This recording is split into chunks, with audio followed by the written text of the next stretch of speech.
You're listening to Overwatch Contenders Daily, your path to daily news, scores, and insights into the Overwatch League stars of tomorrow. Here's your host, LemonKiwi.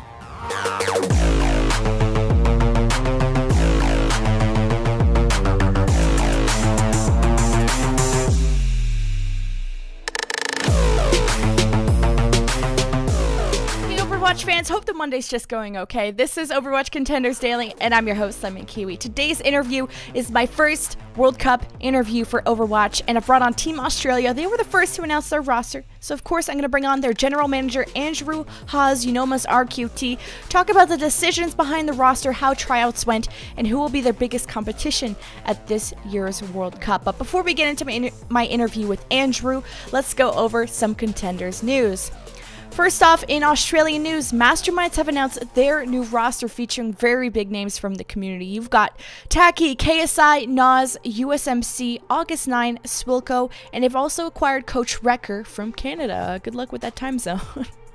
In North American news, Zapri, a well-known DPS player from Grizzlies, has joined EU Contenders team Snakes.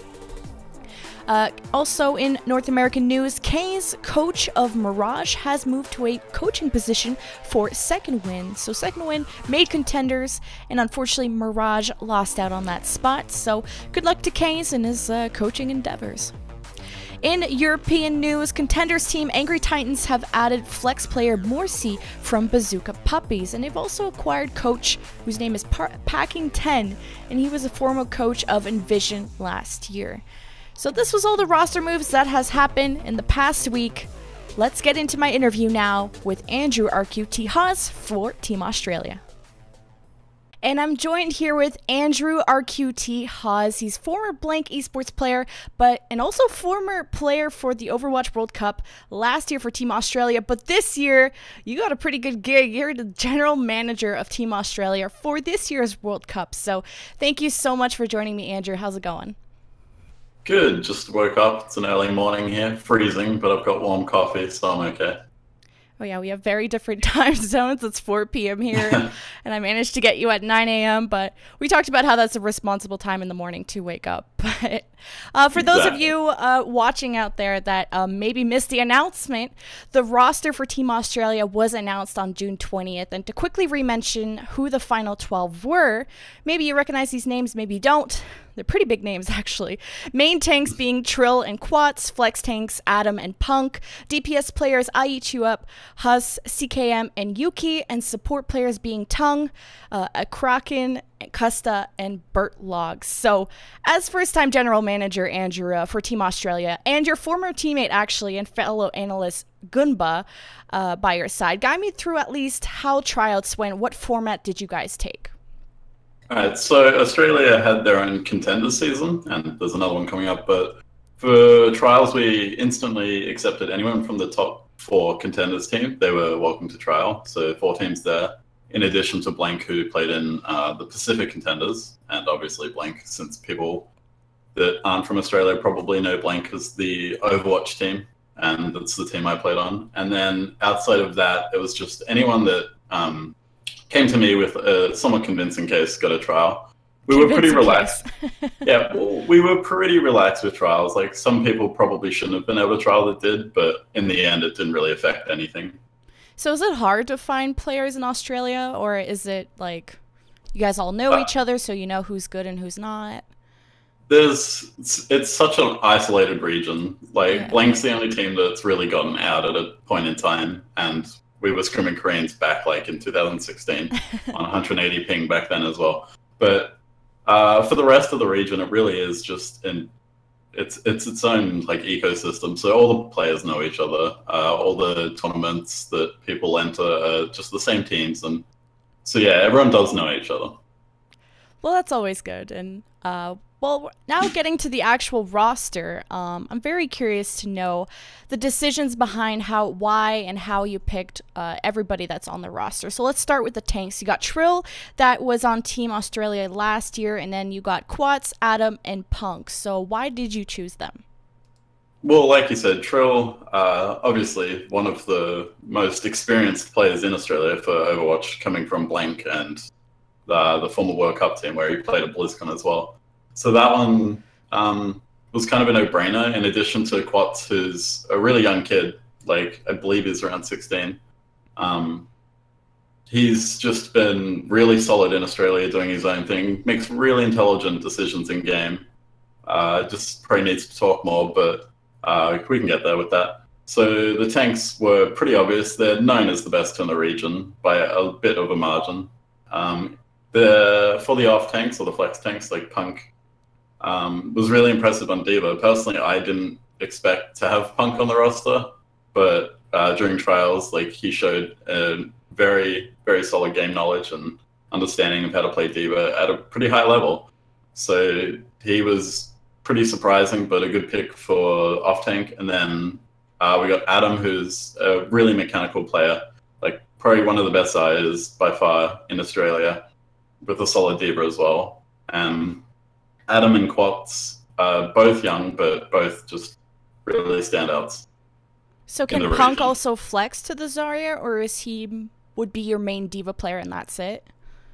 No, he plays both. It's just Adams is probably a bit better at the moment.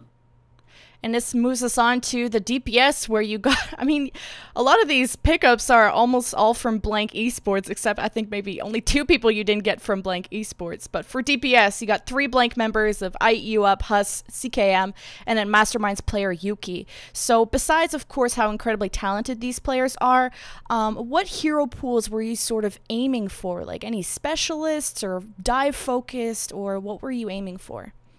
So since no one really knows what the meta will be during World Cup, which is in like September, so it's quite a while away. So planning now is pretty hard, but we just want a versatile pick. So Haws is an insanely versatile player and an experienced one, playing with Blank, etc. Eats just, always had a really high level of hit scan, so he was in there pretty easily as well. The other 2, they're the newer ones. Well, CKM recently joined Blank, so he's been over there for Contenders Pacific. Just your projectile hero pool, standard stuff. Same with Yuki, but we kind of went for 2 of each role overall, more than anything else. So they're definitely the projectile players that can kind of flex to some other things as well. But we just wanted to kind of have a versatile roster, whether it is like some sort of Hanzo double sniper meta, or it changes with like Symmetra and whatever else in the future. So you got someone somewhere in here that can play Symmetra, or a new Symmetra anyway? Look, if they can't, I'll just put myself on the roster. You'll join on the team again, yeah. No, I remember Haws like playing some crazy Sombra back when Sombra was hot in the meta, and I eat you up like best Tracer, and I only just briefly watched Pacific Contenders, and a lot of these names are very familiar for, of course, Blank Esports, but very flexible players, of course, but who knows what the meta is going to be. Like, we're in double sniper thing right now, and you got some good snipers on here, right? I don't remember who's a sniper player here. Yeah, so Haws and Eat both play Widowmaker. Eats Widow used to carry Blank against Korean teams on like Ruins and stuff long time ago, and Haws recently has been picking it up and performing pretty well. So they're both really solid Widows. Well, it's good to be flexible in whatever meta is going to be coming up in September, and well, I think you have to decide pretty soon, actually, like who your final roster is going to be. But I'm excited to see how everyone's going to flex around that meta later on. But this brings us also now to our support players. You got Tung from Blank Esports again, a Kraken from Sydney Drop Bears, Custa from the LA Valiant, the only Overwatch League player on your team, and Sydney Drop Bears again. That's Bertlog. So tell me about these supports and how do they stick out in trials? Because supports is kind of hard to go off, I guess. Well, I guess that's kind of an advantage for supports, I guess, coming from the fact that both myself and Gumba both played support. So we kind of know what to look for a little bit more, maybe, in that role than others. But Custa was obviously a no-brainer.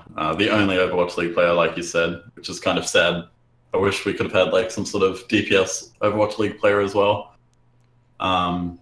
But he was instantly in. We didn't trial Custa. He was just because his Overwatch League schedule time zone was awful. so he got into the top 12.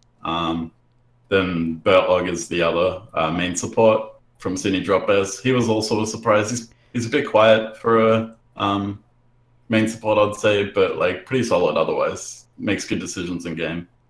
As for the flex or like aim support kind of role, a Kraken from Drop Bears, like you said, another young guy, really talented and understands a lot about Overwatch. So he was pretty impressive, and his comms were pretty solid throughout the trials as well.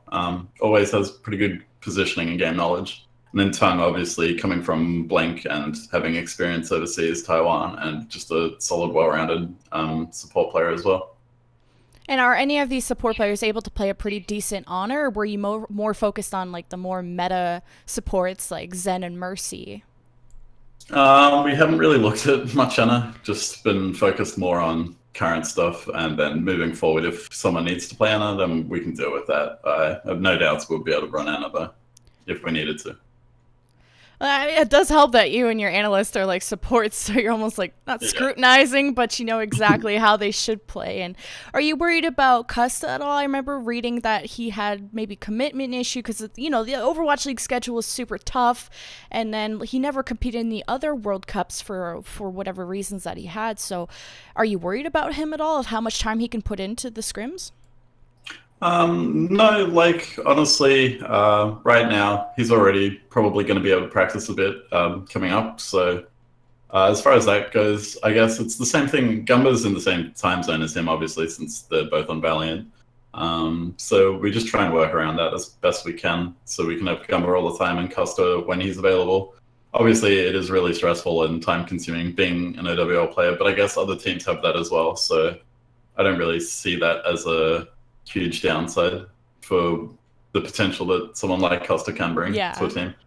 Brings a lot of experience, and I'm hoping everything goes well and nobody drops out last minute type of thing. You never know what can happen up from now till September. But now going back to tryouts, I'm very curious, was there any players that almost made the cut but didn't? Yeah, there were a few. So Kura from Blank, obviously, the main support role as well. That was a really tough decision between him and Bertlog. Another guy called Eden or Jordation plays a pretty solid Hanzo. Like, he had the best Hanzo performance out of anyone during the trials, but unfortunately his hero pool's pretty awkward at the moment, where he plays Hanzo and then most of his other heroes are like hit scan roles. So that's kind of the reason we didn't go with that, just because he makes it a bit awkward. And we told him that, like, if he had the better hero pool, he'd be on the roster right now. But unfortunately, he didn't. So even still, we may end up regretting that, but who knows?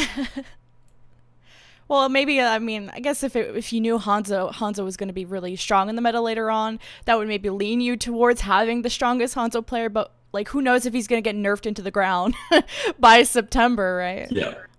Yeah, so we couldn't really take the risk if Hanzo doesn't get played, and then we still need more of a projectile hero pool, like Pharah, Genji, stuff like that. Then it would have limited us a little bit, so that's why we didn't go for it. But pretty solid player. Like, otherwise he would have been in. Like, it's that simple. Mm-hmm. Was there any others, or just those two? Those are the two that stick out. There were probably a few others that were somewhat close. Obviously, main tank. Everyone in Australia knows that Trill and Quartz are the ones that kind of stand out. But I personally was impressed with another one called Mooney, but we just decided to go with two anyway, just to make it easier so we could fit other people in as well. Mm-hmm. And it's going to be so tough because you got 12 right now and you got to shave that down to 7. And just looking at it's pretty stacked. If, I mean, anyone knows Pacific contenders, and these are all people that place top 4 and even top 2 in either Pacific or Australian contenders. So do you think it's going to be tough to wind that down to 7, or do you have your mind kind of made up already? Well, the reality is, I guess, we're forced by Blizzard's hand to kind of make a decision earlier than we'd like to, so that makes it rough. And there's obviously the potential then to make a mistake, since we have to decide pretty soon, whereas if we could decide a bit later into the future, after more practice and stuff, then potentially we could have made a different decision. But it is pretty tough. Like, there are a lot of roles that were really open, probably more open than we initially thought. coming into the trial process. But yeah, narrowing it down to 7's not easy. I know a lot of teams haven't even announced their 12-man rosters, so you guys are already, I think, either the first or at least very early in terms of announcing your larger roster, and who knows? I think we were the first to... Was it the first? Yeah. Post the 12, I believe so, but I could be wrong. I thought it was, yeah, either you guys, I'm pretty sure you guys were the first, because I'm like, I want to jump on this interview, like, I want to know about these rosters right away, and now that I've watched a bit of Pacific Contenders, like, I'm okay. These choices are pretty obvious. I don't pay too much attention to supports because it's hard to, you know, you don't get to spectate them in the games and stuff, so you don't see them as much. And I mean, obviously, Custa is a big name. Sitting behind, being silent but deadly on the back line. Right. A Kraken is always like a chat favorite, and I had to go and discover like that meme behind him, but. All of these guys are really big names. But now going into, let's say, the future of Team Australia. So last year at the World Cup, the one that you and Gunba played in, you guys made playoffs but lost to Team Canada in Game 5, unfortunately, placing 5th to 8th. So how far do you think the team will go with these names on your roster, and who will be the team to beat for you? I guess our goal is obviously just to get to BlizzCon again, and then from there we can... focus more on specific things, but we just want to get out of the Thailand group stage. I think that would be awesome for everyone. It's an awesome experience, especially since last year we played in Sydney and were able to, you know, make it out with Sweden. And it'd be great to give other people that feeling as well, because it's pretty different to anything else, since it's, in a way, you're representing your country. So it's quite a special feeling, and there's some really hard teams in the Thailand group. So it's not going to be easy. Maybe harder than last year, for sure. But right now, I just want to focus on getting the team out of groups. And if we get to BlizzCon, then I want revenge on Canada, because we definitely should have won. That was such a close one. I was actually at BlizzCon, like, watching Team Canada and everything. And it was a good match. I mean, I am Canadian. I don't want to be biased or anything. It would be kind of awkward cheering the other way. But, I mean, all the rosters are stacked. And I was just looking at, was it Denmark and Sweden, or somebody, like, announced their roster. And it's basically, like, 99% Overwatch League players. And, like, do you feel your team's, like, at a disadvantage because you only have Custa as your Overwatch League player? Or do you think contenders are more stacked than people think? No. Obviously, I think it's hard to compare anything to Overwatch League right now, more so than people might think, just because the amount of resources and development that goes into Overwatch League teams is honestly quite insane. So you can just kind of tell that as individuals, everyone's just more developed and more experienced and has just a far significant game understanding. So we're definitely at a disadvantage there. No surprise, Australia is always the underdog. But I mean, you guys have really good talent, like, no matter what. And a lot of the time, like, I've heard, like, Overwatch League players could be complacent. And yes, they're talented, but, like, I've always heard contenders players are so much hungrier. And they spend so much, I would say, so much more time on the game and trying to learn. And do you think your contenders players could put up a really good fight? Yeah, like, we believe we've got a strong roster. It was just more so that... they just have way more resources available to them as teams. So like analysts and coaching staff. They naturally. And a lot of the teams, like, the people who get complacent won't end up staying on an Overwatch League team. They get subbed out pretty quickly for stuff like that. So I think, like, don't get me wrong, contenders players and, like, our Australian team are both hungry and both fighting for what people in OWL have. It's just that they have it already, so they are at an advantage. But, I mean, it's almost a matter of time to see players like I Eat You Up get picked up, and even Trill as a main tank. I know Overwatch League is looking for main tanks. It's something missing from them. And there's so much talent here, but, you know, the cost of shipping these players all the way to the U.S. and who knows. But I'm so cheering for, like, the underdogs. And even Team Canada was kind of like an underdog-ish. Yeah, we have those, like, we have the medium good Overwatch League players, but it kind of does suck to only have Custa, but, like, you have really good how do you say, underestimated players on team Team Australia, and maybe they could catch people by surprise for people that haven't watched them in Pacific Contenders.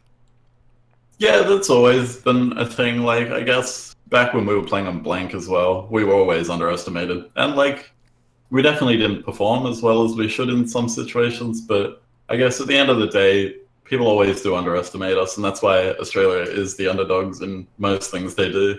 But we still have the passion, the drive, and we just work hard to get it done. So hopefully between now and until Thailand trials, we're able to get our consistent practice over the weekends, which is what we've been doing so far, which are like 7-hour days at the moment. It's pretty long, but we definitely will try our best, obviously, and I honestly think we have a shot at getting out of the group. Well, I'm excited and I, of course, wish you luck. And thank you so much for coming on to talk to you about your decisions behind how you picked this roster. And, of course, everybody is competition at the World Cup, but beating Canada is kind of part of the storyline. So thank you so much again for coming on, Andrew. No worries. Thanks for having me. All right, guys, this was Overwatch Contenders Daily. I'm LemonKiwi. This was RQT, and we're going to see you guys on Wednesday. You're listening to Overwatch Contenders Daily, your path to daily news, scores, and insights into the Overwatch League stars of tomorrow. Here's your host, LemonKiwi.